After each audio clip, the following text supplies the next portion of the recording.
7 years after he left to study abroad, the boy I'd loved my whole life finally came home to introduce his new girlfriend to his parents. That same week, my doctors finally announced that my 7-year battle with cancer had failed. I could go home to die. When Sherman saw me being wheeled out by my mother, a cruel smirk touched his lips. Well, 7 years and look at you, he sneered. So pathetic you can't even walk on your own 2 feet. Hearing the contempt in his voice, I just quietly pulled down the sleeve of my jacket, hiding the dense constellation of needle marks on the back of my hand. It's nothing, I said softly. I just fell and broke a bone. To my surprise, he scoffed harshly again.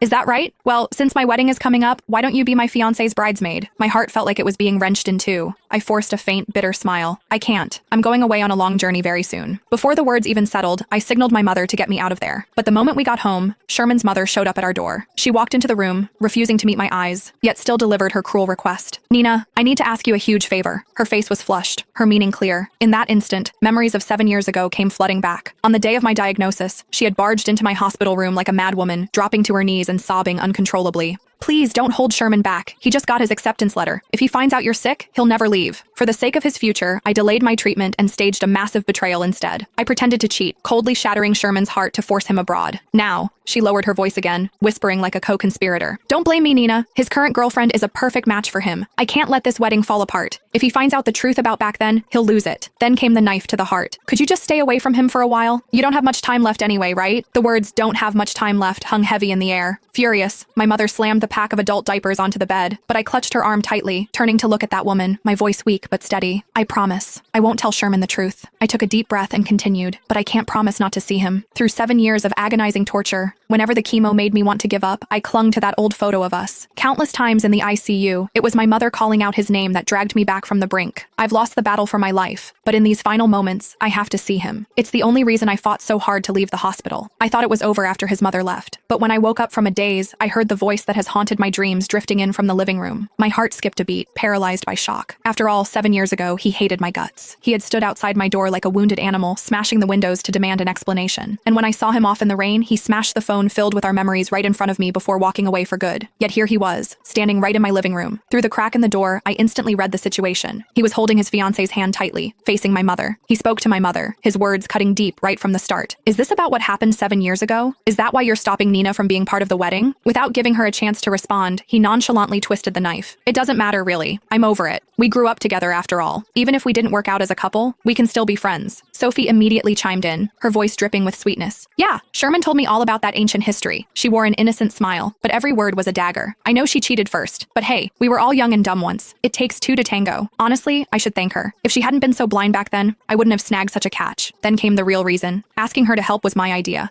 The older generation has such tacky taste, you know. 7